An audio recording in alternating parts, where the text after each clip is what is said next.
வணக்கம் மக்களே. 2026 5 மாநில தேர்தல் முடிவுகள் பரபரப்பாக வந்திருக்கு. 2 நாட்களுக்கு முன்னாடியே தேர்தல் முடிவு வந்தாலும் இன்னும் பரபரப்புக்கு பஞ்சமே இல்லை. மேற்கு வங்கத்தில் மம்தா பானர்ஜி அவர்கள் தோல்வியை விட்டிருந்தாலும் இல்லை, நான் இந்த தோல்வியை நான் ஏற்றுக்கலை, மக்களை ஏமாற்றிருக்காங்க, இவிஎம் மிஷினில் ஃப்ராட் பண்ணியிருக்காங்க, நான் என்னுடைய ராஜினாமா செய்ய மாட்டேன், சிஎம்ஐ ராஜினாமா செய்ய மாட்டேன், முதலமைச்சர் பதவியை ராஜினாமா செய்ய முடியாது அப்படின்னு அவங்க சொல்லிக்கிட்டு இருக்காங்க. அதே சமயத்தில் அஸ்ஸாமில் மீண்டும் பிஜேபி ஆட்சி தொடருது. அங்கே அது சுமூகமாக இருக்குது. மேற்கு வங்கத்தில் ஏகப்பட்ட பிரச்சனைகள் வெடிச்சுக்கிட்டு இருக்கு. அதே சமயத்தில் கேரளாவில் என்ன நடந்துட்டு இருக்குன்னா, காங்கிரஸ் 3 பேரில் யாரை புதிய முதலமைச்சராக கொண்டு வரலாம் அப்படின்னு சொல்லி பார்த்துட்டு இருக்காங்க. கேரளாவில் ஒரு ஆட்சி மாற்றம் வந்திருக்கு. முதல் முறையாக கம்யூனிஸ்ட் இல்லாத இந்தியா உருவாக்கப்பட்டிருக்கு. எந்த மாநிலத்திலையும் கம்யூனிஸ்ட் இப்போது ஆட்சியில் இல்லை. பிஜேபி அவர்கள் பிஜேபியிலேருந்து என்ன சொல்லியிருக்காங்கன்னா, காங்கிரஸ் முக் பாரத் பார்க்கணும், காங்கிரஸ் இல்லாத இந்தியாவை பார்க்கணும் அப்படின்னு சொல்லிக்கிட்டு இருக்காங்க. அந்த சமயத்தில் இப்போது முதல் முறையாக கம்யூனிஸ்ட் இல்லாத இந்தியா வளர்ந்துருச்சு அப்படின்னு சொல்லலாம். கம்யூனிஸ்டே இல்லாத இந்தியா இது நிறைய பேருக்கு வருத்தத்தை கொடுத்துருக்கு. நிறைய பேர் நிறைய இடங்களில் அவங்களுடைய ஆதங்கங்களை தெரியப்படுத்திட்டு இருக்காங்க. ஆனாலும் கம்யூனிஸ்ட் இல்லாத இந்தியா உருவாக்கப்பட்டுருச்சு. அதே சமயத்தில் தமிழ்நாட்டில் விஜய் அவர்கள் ஒரு விசில் புரட்சியை உண்டு பண்ணிட்டாருன்னே சொல்லலாம். தனி மெஜாரிட்டியாக வர முடியலனாலும் தனிப்பெருங்கட்சியாக 108 அவருக்கு பக்கத்தில் எந்த கட்சியுமே வராத அளவுக்கு அவர் வெற்றியை பெற்றுட்டார். நாளைக்கு, அதாவது 7ஆம் தேதி நாளைக்கு மதியானம் அவர் நேரு ஸ்டேடியத்தில் முதலமைச்சர் ஆகிறாரு, முதலமைச்சராக பதவி ஏற்றுக்கிறாரு. அவருக்கு நம்மளுடைய வாழ்த்துக்களை தெரிவிச்சுப்போம்.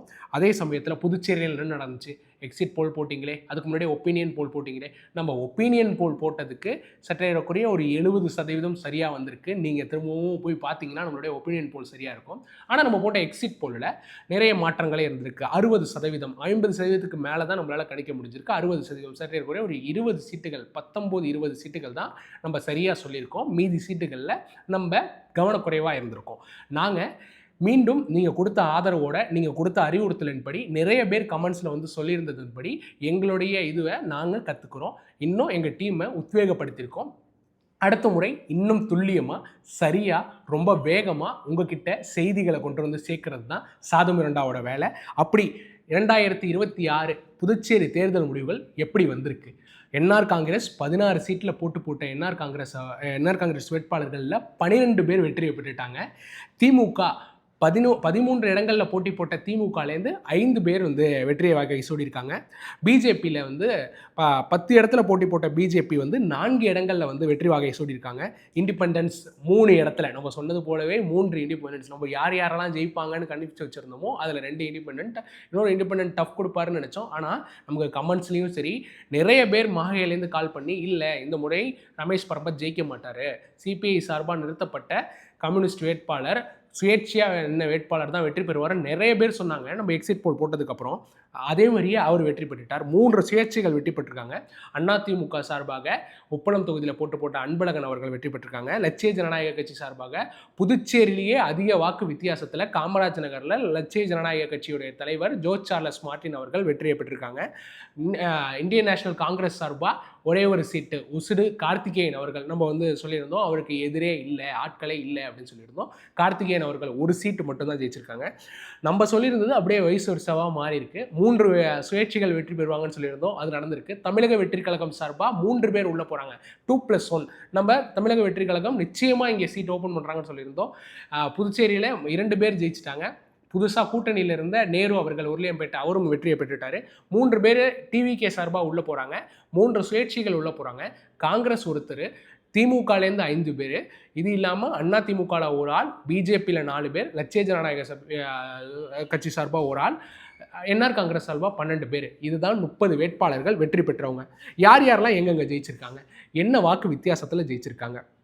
அரியாங்குப்பம் தொகுதி எடுத்துக்கிட்டிங்கன்னா ஐயப்பன் அவர்கள், என்ஆர் காங்கிரஸ் சார்பாக போட்ட ஐயப்பன் அவர்கள் 14,210 ஓட்டுகள் பெற்று வெற்றியை பெறுறாங்க. விஜயலட்சுமி ஜெயமூர்த்தி அவர்கள் 603 வாட்டு, நல்லா கவனிச்சுக்கோங்க, வெறும் 603 ஓட்டு, ட்ரிபிள் டிஜிட் நம்பர்ஸ், 603 ஓட்டில் பின்தங்கி விஜயலட்சுமி ஜெயமூர்த்தி 13,607 வாக்குகளில் தோல்வி விட்டுட்டாங்க. அடுத்ததாக பாகூர் தொகுதியில் இப்போ இருந்த டிஎம்கே எம்எல்ஏ செந்தில்குமார் மீண்டும் வெற்றி வாகை சூடுறாரு. 2,397 வாக்குகள் வித்தியாசத்தில் 10,520 வாக்குகள் வெற்றியை பெறுறாரு. ரெண்டாவதாக டிடிஆர் அவர்கள் 8,123, மூணாவதாக 8,043 வாக்குகள் தனவேலும் பெற்றுட்டாங்க. 2 பேரும் சற்றேறக்குறைய 8000 வாக்குகள். ஆனால் வந்து வெற்றி பெற்ற செந்தில்குமாரோட 2397 வாக்குகள், மற்றவர்கள் கம்மி தான். ஏம்பலம் தொகுதியில் மோகன்தாஸ் அவர்கள் வெற்றியை பெற்றுட்டாரு. 16,017 அவருக்கு தான் சீட்டு தருவாங்க அப்படின்னு எதிர்பார்த்துட்டு இருந்தப்ப கந்தசாமி அவர்களுக்கே மீண்டும் சீட்டு கொடுக்கப்பட்டுச்சு. ஆனால் 4061 வாக்குகள் வித்தியாசத்தில் கந்தசாமியை தோற்கடிச்சு மோகன்தாஸ் அவர்கள் வெற்றியை பெற்றுட்டார். முதல் முறையாக சட்டமன்றத்துக்கு மோகன்தாஸ் அவர்களும் போகிறாரு, இதில் ஐயப்பன் அவர்களும் முதல் முறையாக போகிறாரு.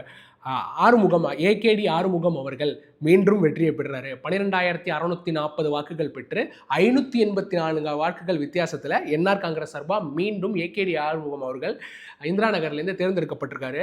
முருகன் அவர்கள் டிவிகே சார்பாக போட்டி போட்டு பெரிய கடும் டஃப், அவர் தான் லீடிங்கில் வந்துட்டு இருந்தார். முதல் 3 ரவுண்டில் 12,056 வாக்குகள் பெற்றார். டிவிகேலேயே வாக்குகள் பெற்றதில் அவர் தான் 2வது அதிக வாக்குகள் பெற்றிருந்தார். இருந்தாலும் 584 வாக்குகள் வித்தியாசத்தில் ஏகேடி ஆறுமுகம் அவர்கள் வெற்றியை பெற்றுட்டார் இந்திரா நகரில். கதிர்காமம் நம்ம சொல்லிக்கிட்டு இருந்த போதவே அழகு அவர்கள் 14,633 வாக்குகள் பெற்று சுயேட்சை வேட்பாளர் 7,000 வாக்குகள் வித்தியாசத்தில் வெற்றியை பெற்றார். கேஎஸ்பி அவர்கள், இப்போதைய எம்எல்ஏ கேஎஸ்பி அவர்கள் 7,629 வாக்குகள் தான் பெற முடிஞ்சிச்சு. மக்கள் ஆதரவு பெருமளவில் அழகு அவர்களுக்கு இருந்துச்சு. அழகு அவர்கள் இப்போது என்ஆர் காங்கிரஸ்க்கு ஆதரவு தெரிவித்து ஐயா அவர்களை போய் சந்திச்சிட்டார். காலாப்பேட்டில் டிஎம்கே செந்தில் என்கிற ரமேஷ் அவர்கள் வந்துட்டு 447 மீண்டும் பாருங்கள் 3 டிஜிட் இதுதான் டிஃப்ரென்ஸு. 12,069 வாக்குகள் பெற்று 447 கல்யாண சுந்தரம் அவர்களோட 447 வாக்குகள் அதிகம் பெற்று வெற்றியை பெற்றுட்டாங்க. இதுதான் திமுகவுடைய சீட்டு. அது காமராஜ் நகரில் ஜோஸ் சார்லஸ் மார்ட்டின் அவர்கள் 16,592 வாக்குகள் பெற்று 10,205 வாக்குகள் அதிகமாக புதுச்சேரியிலேயே அதிக வாக்குகள் வித்தியாசத்தில் வெற்றியை பெறுறாரு. 2வது இடத்துக்கு இங்கே பெரும் கடும் போட்டியே நடந்துச்சு. தேவதாசர்கள் 6,387 சுமன் அவர்கள் டிவிகே சார்பாக முதல் முறையாக போட்டி போட்ட டாக்டர் சுமன் அவர்கள் 6,289 சற்றேறக்குறைய வெறும் 98 வாக்குகள் தான் 2வதுக்கும் 3வதுக்கும் வித்தியாசம். ஆனால் முதலுக்கும் 2வதுக்கும் உள்ள வித்தியாசம் 10,205. இந்த தொகுதி தான் மக்கள் பெரும்பான்மையாக ஜோஸ் சார்லஸ் மார்ட்டினை விரும்பியிருக்காங்க. காரைக்கால் வடக்கு தொகுதி எப்படி இருந்துச்சு? பிஆர்என் திருமுருகன் அவர்கள் மீண்டும் வெற்றியை பெற்றாங்க. கடும் போட்டி இருக்கும்னு நம்ம நினச்சோம். ஆனால் 2,653 வாக்குகள் வித்தியாசத்தில் தன்னை எதிர்த்து போட்டி போட்ட ரஞ்சித் அவர்களை எளிதில் வெற்றி கொண்டுட்டார். அங்கே வந்து டிவிகே சார்பாக போட்டி போட்டவங்க 5,000 வாக்குகள் பெற்றிருந்தாங்க. காரைக்கால் தெற்கில் நாஜிம் அவர்களுக்கு எதிரே அங்கே போட்டி இல்லை அப்படின்னு நம்ம சொல்லியிருந்தோம். ஏகப்பட்ட பேர் வந்து நம்ம கிட்ட சொல்லியிருந்தாங்க, இல்லவே இல்லை, நீங்கள் வந்து இப்படி சொல்கிறீங்க, மாற்றி சொல்கிறீங்க, நீங்கள் உங்களுக்கு தெரியல, நீங்கள் போய் கணக்கு பண்ணல அப்படின்னு சொன்னாங்க.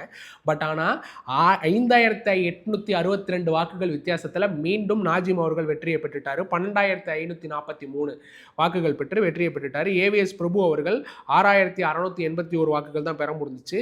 அதே சமயத்தில் ஏற்கனவே எம்எல்ஏவாக இருந்த அசன்னா அவர்கள் 4,346 வாக்குகள் தான் பெற முடிஞ்சிச்சு. சிங்கிள் ஹேண்டடாக ஈஸியாக வெற்றியை பெற்றுட்டார் ஏஎம்ஹெச் நாஜிம் அவர்கள். லாஸ்பேட் தொகுதியில் கடும் போட்டி இருக்கும் அப்படின்னு நம்ம நினச்சோம். பட் ஆனால் நம்மக்கிட்ட வந்த செய்திகள் அப்படி இருந்துச்சு. ஆனால் கடும் போட்டி இல்லை. 1,417 வாக்குகள் வித்தியாசத்தில் சிவக்கொழுந்து அவர்கள் ஈஸியாக வெற்றியை பெற்றுட்டார். வைத்தியநாதன் அவர்கள் 2வது இடத்துல 1,417 வாக்குகள் பின்னாடி 9,161 வாக்குகள் தான் வாங்கியிருந்தார். அதுமாரி சுவாமிநாதன் அவர்கள் 5,647 வாக்குகள் தான் பெற முடிஞ்சுது. இந்த இடத்துல சிவக்கொழுந்து அவர்கள் ஈஸியாக வெற்றியை பெற்றுட்டார். மாகேயில் அசோக் குமார் 8,375 வாக்குகள் பெற்று 1,115 வாக்குகள் அதிகம் பெற்று ரமேஷ் பரம்பத்தோடு அதிகம் பெற்று வெற்றியை பெற்றுட்டார் அசோக் குமார் அவர்கள். மணவெளி தொகுதியில் பெருந்தும் எதிர்பார்க்கப்பட்ட தொகுதியாக இருந்த மணவெளி தொகுதியில் ராமு அவர்கள் டிவிகே சார்பாக முதல் வெற்றியை பதிவு செஞ்சார். 3,093 வாக்குகள். அந்த இடம் தான் விசில் ஊதப்பட்டுச்சு பாண்டிச்சேரியிலே சொல்லலாம். 13,822 வாக்குகள். அவர் தான் புதுச்சேரியில் டிவிகேக்கு அதிக வாக்குகள் வாங்கினவர், வெற்றியை பெற்றார். ஏம்பலம் செல்வம் அவர்களால் 10,729 வாக்குகள் தான் பெற முடிஞ்சிச்சு. ஆர்கேஆர் அவர்கள் அந்த இடத்துல அவரால் வந்து கடும் போட்டிக்குள்ளேயே வர முடியல. வெறும் 5,800 வாக்குகள் தான் அவரால் பெற முடிஞ்சுது. மங்களம் தொகுதி ரங்கசாமி அவர்கள் போட்டி போட்ட, நமது முதலமைச்சர் போட்டி போட்ட இறந்த தொகுதியில் ஒரு தொகுதியான மங்களம் தொகுதியில் 7,050 வாக்குகள் வித்தியாசத்தில் எல்லாரும் சொல்லிக்கிட்டு இருந்தாங்க, இல்லை ஐயா கஷ்டப்பட போகிறாரு, இந்த தொகுதியில் கண்டிப்பாக கஷ்டப்படுவார். ஆனால் அதெல்லாம் இல்லவே இல்லை. 7,050 வாக்குகள் வித்தியாசத்தில் பெரும் அளவில் வாக்குகளை பெற்று 17,917 வாக்குகள், கிட்டத்தட்ட சற்றேறக்கூடிய 18,000 வாக்குகள் பெற்று எளிதில் வெற்றியை பெற்றுட்டார் ரங்கசாமி அவர்கள். மண்ணடிப்பட்டு தொகுதி இன்னும் எதிர்பார்த்துட்டு இருந்த தொகுதி. மண்ணடிப்பட்டில் நமச்சிவாயம் அவர்களுக்கு 15,918 வாக்குகள் போட்டு 6,110 கம்ஃபர்டபுள் வெற்றி. நம்மளும் வந்து கம்ஃபர்டபுளாக இருக்கும்னு நினைக்கல, ஒரு 1000 வாக்குகள் வித்தியாசத்தில் வெற்றி பெறுவார்னு நினச்சோம். ஆனால் 6,110 வாக்குகளில் டிபிஆர் செல்வத்தை விட அதிகமான வாக்குகள் பெற்று எளிதில் வெற்றியை பெற்றுட்டார் ஹோம் மினிஸ்டர் அவர்கள். முதலியார்பேட் தொகுதியில் சம்பத் அவர்கள் ஏகப்பட்ட நலத்திட்டங்களை கொடுத்துருந்தாருன்னு சொன்னாங்க. எல்லா இடங்கள்லையும் ரோடு போட்டிருந்தாருன்னு சொன்னாங்க. நிறைய செஞ்சுருக்காங்க அப்படின்னு சொன்னாங்க. ஆனால் அப்படி செஞ்சிருந்தாலும், நிறைய பண்ணியிருக்கோம் அப்படின்னு சொல்லியிருந்தாலும், சம்பத் அவர்களோட 2,371 வாக்குகள் அதிகம் பெற்று ஜான்குமார் அவர்கள் வெற்றியை பெற்றுட்டாரு. அடுத்த தொகுதியாக முதலியார்பேட் தொகுதியை முடிச்சு முத்தியால்பேட் தொகுதியை பார்த்தோம்னா வையாபுரி மணிகண்டன் அவர்கள் அவர் ஜெயிக்கிறதுக்கான வாய்ப்புகள் அதிகமாக இருக்குன்னு சொல்லியிருந்தோம். வையாபுரி மணிகண்டனோட 952 வாக்குகள், 1000 வாக்குகளுக்கு கீழே தான். ஈரம் ராஜேந்திரன் கடும் போட்டியாக இருந்துச்சு. ஈரம் ராஜேந்திரன் முன்னாடி வந்துருவாரான்னு பார்த்துட்டு இருந்தாங்க. ஆனால் வையாபுரி மணிகண்டன் அவர்கள் 8,382 வாக்குகள் பெற்று 952 வாக்குகள் அதிகம் பெற்று வையாபுரி மணிகண்டன் முத்தியால்பேட்டை ஸ்டீல் பண்ணிட்டு போயிட்டார். நெடுங்காடு தொகுதி நம்ம காரைக்காலில் சொல்லியிருந்தப்ப நிறைய பேர் சொன்னாங்க, நெடுங்காடு நீங்கள் வந்து விக்னேஸ்வரன் அவர்களை தான் சொல்கிறீங்க, சுயேட்சை வேட்பாளர் அவளை தான் சொல்கிறீங்கன்னு அவர் தான் சொல்லியிருந்தோம். அவரை சொன்னது போலவே 4,499 முன்னாள் அமைச்சர் சந்திரபிரியங்காவை எதிர்த்து 4,499 வாக்குகள் அதிகம் பெற்று 14,368 வாக்குகள் பெற்று வெற்றியை பெற்றுட்டாரு நெடுங்காடு விக்னேஸ்வரன் அவர்கள். இப்போது அவர் பிஜேபிக்கு ஆதரவு தெரிவிச்சிட்டு இருக்காரு. நெல்லித்தோப்பு தொகுதி நம்ம சொல்லிட்டு இருந்தோம், கார்த்திகேயனுக்கு எதிரே ஆட்கள் பெரிதாக இல்லை அப்படின்னு சொல்லிட்டு இருந்த சமயத்திலேயே ஓம் சக்தி சேகர் திமுகவில் இணைஞ்சாரு. ஆனால் வந்துட்டு சுயேட்சை வேட்பாளராக போட்டி போட்டார். 850 வாக்குகள் வித்தியாசத்தில் 2வது இடத்துல ஓம் சக்தி சேகரால் தான் வர முடிஞ்சிச்சு. கார்த்திகேயன் அவர்கள் வெற்றியை பெற்றுட்டார். திமுக 2வது சீட் இந்த இடத்துல எளிதில் வெற்றியை பெற்றாங்க. நிரவி நம்ம வந்து இந்த இடத்துல வந்து பிஜேபி தோற்கெடுக்கிறதுக்கான பாசிபிலிட்டிஸ் தான் அதிகமாக இருக்குது அப்படின்னு நினச்சோம். ஆனால் எளிதில் நம்ம நினச்சது, நம்ம எக்ஸிட் போல்லாம் வந்தது பொய்யா. பிஜேபி டிகேஎஸ்எம் மீனாட்சி சுந்தரம் அவர்கள் 10,818 வாக்குகள் 2,018 வாக்குகள் அதிகம் பெற்று எளிதில் வெற்றியை பெற்றுட்டாங்க. நெட்டப்பாக்கத்தில் ராஜவேல் அவர்கள் வெற்றி பெறுவாங்க அப்படின்னு நம்ம சொல்லியிருந்தோம். அதே போலவே 6,689 வாக்குகள் அதிகம் பெற்று தனி மனிதனாக ஈஸியாக வெற்றியை பெற்றுட்டு போயிட்டாங்க ராஜவேலு அவர்கள். உருளையாம்பேட் தொகுதியில் நேரு அவர்கள் கடும் போட்டியில் 2% முன்னாடி இருக்காங்க அப்படின்னு நம்ம ஒப்பீனியன் போலில் சொல்லியிருந்தோம். எக்ஸிட் போல்லையும் அவர்கள் வெற்றி பெறத்துக்கான சாத்தியக்கூறுகள் அதிகமாக இருக்குது அப்படின்னு கிடைச்சிருந்தோம். அதே போலவே 1,201 வாக்குகள் வித்தியாசத்தில் 9,960 வாக்குகள் பெற்று 1,201 வாக்குகள் திரு கோபால் அவர்களோட திமுக கோபால் அவர்களோட அதிகம் பெற்று நேரு அவர்களை மீண்டும் சட்டமன்றத்துக்கு செல்கிறார். உப்பளம் தொகுதி கடும் போட்டி நிலவிட்டு இருந்துச்சு. டிவிகே முன்னாடி வந்துருவாங்களா அப்படின்னு சொல்லி காலை பார்த்துக்கிட்டு இருந்தாங்க. அதில் அன்பழகன் அவர்கள் 9,099 வாக்குகள் பெற்று 1,026 வாக்குகள் வித்தியாசத்தில் சிவா அவர்களை உப்பளத்தில் போட்டி போட்ட டிவிகே சிவா அவர்களை விட அதிக வாக்குகள் பெற்று வெற்றி பெற்றுட்டார். சிட்டிங் எம்எல்ஏவாக இருந்த அனிபால் கிரடியால் 5,327 வாக்குகள் தான் பெற முடிஞ்சது உப்பளம்ல. உசுடில் நம்ம சொன்ன போலவே கார்த்திகேயன் அவர்கள் எளிதில் வெற்றியை பெற்றுட்டார். அவரை எதிர்த்து போட்டியிட்ட தீபாஞ்சனோட 4,018 வாக்குகள் அதிகம் பெற்று 15,400 வாக்குகள் பெற்று ஈஸியாக ஸ்வீப் பண்ணிட்டார். ஒரே சீட்டு காங்கிரஸ் ஒசுடு தொகுதி கார்த்திகேயன் ஸ்வீப் பண்ணி கொடுத்துட்டார் அந்த இடத்த மட்டும். உழவர்கரை தொகுதியில் பெரிதும் எதிர்பார்க்கப்பட்டு இருந்த உழவர்கரை தொகுதியில் நாராயணசாமி அவர்கள் வெற்றியை பெற்றுட்டார். 12,635 வாக்குகள் பெற்று 4,234 வாக்குகள் நம்ம ரொம்ப க்ளோஸ் மார்ஜினாக இருக்கும், ட்ரிபிள் டிஜிட்டில் இருக்கும்னு கணிச்சிட்டு இருந்தப்ப 4,234 யாருமே எதிர்பார்க்காத வண்ணம் மக்கள், உழவர்கரை மக்கள் பெரும்பான்மையாக வந்து அவருக்கு வாக்குகள் செலுத்தி சசிபாலன் அவர்கள், அட்வொகேட் சசிபாலன், டிவிகே சார்பாக போட்டி போட்ட சசிபாலன் அவர்கள் 8,401 வாக்குகள் பெற்று 2வது இடத்துக்கு தள்ளப்பட்டார். உழவர்கரை தொகுதிக்கு அப்புறம் ராஜ்பவன் தொகுதியில் ரொம்ப கடும் போட்டி. நம்ம சொல்லிக்கிட்டு இருந்தோம், ஸ்டார் வேட்பாளர்கள் இருக்காங்க, ஒரு கட்சியுடைய தலைவர் இருக்கார், முன்னாள் கட்சி தலைவருடைய மகன் அங்கே நின்னார், ஏற்கனவே அமைச்சராக இருந்தவர் விட்டு கொடுத்த தொகுதி, இன்னொரு 2 பக்கமுமே அமைச்சராக இருந்தவங்க விட்டு கொடுத்த தொகுதி. எஸ்பி சிவகுமாரும் விட்டு கொடுத்தாரு, லட்சுமி நாராயணனும் விட்டு கொடுத்தாரு. யார் வந்து அங்கே வெற்றி பெறுவா? ஸ்டார்கள் இருக்கிற தொகுதி. ஏற்கனவே இருந்த ஐஜி சந்திரன் அவர்கள் வந்து அந்த தொகுதியில் போட்டி போட்டாங்க. ஸ்டார் இருக்கிற தொகுதி ரொம்ப கடும் போட்டி இருக்குன்னு சொல்லியிருந்தோம். கடும் போட்டியில் இவரான 4 ரவுண்டில் ஒருவருக்கொருவர் மாறி 284 வாக்குகள் வித்தியாசத்தில் விக்னேஸ்வரன் வெற்றி வாகை சூடினார். விக்னேஷ் கண்ணன் திமுக சார்பாக போட்டி போட்ட விக்னேஷ் கண்ணன் வெற்றி வாகை சூடிட்டார். 287 வாக்குகள் வித்தியாசத்தில் 7,304 வாக்குகள் பெற்று ராமலிங்கம் அவர்களோட 287 வாக்குகள் அதிகம் பெற்று ஈஸியாக வெற்றியை பெற்றுட்டார்.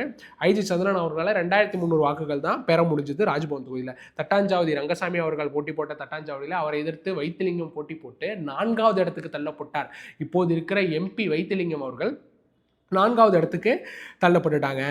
தட்டாஞ்சாவடியில் மீண்டும் எளிதில் அங்கே எப்படி 17,000 வாக்கும் இங்கே 10,024 வாக்குகள் பெற்று 4,441 வாக்குகள் வித்தியாசத்தில் விநாயகம் அவர்களுடைய டிவிகே சார்பாக கூட்டணியில் போட்டி போட்ட விநாயகம் அவர்களோட 4,441 வாக்குகள் அதிகம் பெற்று வெற்றி பெற்றுட்டாங்க. 2வது இடத்துல விநாயகம் அவர்களும், 3வது இடத்துல சேது செல்வம் அவர்களும், சுயேட்சையாக போட்ட சேது செல்வம் 4வது இடத்துக்கு வைத்திலிங்கம் அவர்கள் தள்ளப்பட்டார்.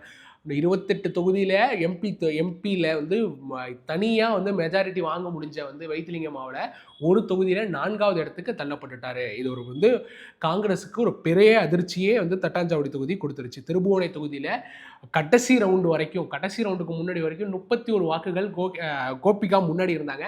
சாய்ஜி சரவணன் அவர்கள் டிவிகே சார்பாக போட்டி போட்டவங்க வேறொரு தொகுதியிலேருந்து இந்த தொகுதிக்கு இடம் மாறி திருபுவனை தொகுதியில் ஒசூர் தொகுதியிலேருந்து திருபுவனை தொகுதிக்கு இடம் மாறி முன்னாள் அமைச்சராக இருந்த பிஜேபியில் முன்னாள் அமைச்சராக இருந்த சாய்ஜி சரவணன் அவர்கள் டிவிகேல இணைஞ்சு 10 நாட்களில் திருபுவனை தொகுதியை தட்டி தூக்கிட்டார். 701 வாக்குகள் வித்தியாசத்தில் 9,740 வாக்குகள் பெற்று கோபிகாவோட 701 வாக்குகள் வித்தியாசத்தில் வெற்றியை பெற்றுட்டார்.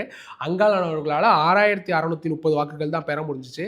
சிட்டிங் எம்எல்ஏ அங்காளன் அவர்களால். ஜிஎன்எஸ் ராஜசேகரன் அவர்கள் திருநள்ளாறில் நம்ம வந்து அந்த இடத்துல கடும் போட்டி இருக்கும், நம்ம வந்து மாறி வரும் அப்படின்னு நினச்சப்ப இல்லை ஜிஎன்எஸ் ராஜசேகரன் எளிதில் ஜெயிக்கிறாருப்பா அப்படின்னு சொல்லி நம்மளுடைய கமெண்ட்ஸ்லேயும் நிறைய பேர் நமக்கு ஃபோன் அடித்து சொல்லியிருந்தாங்க.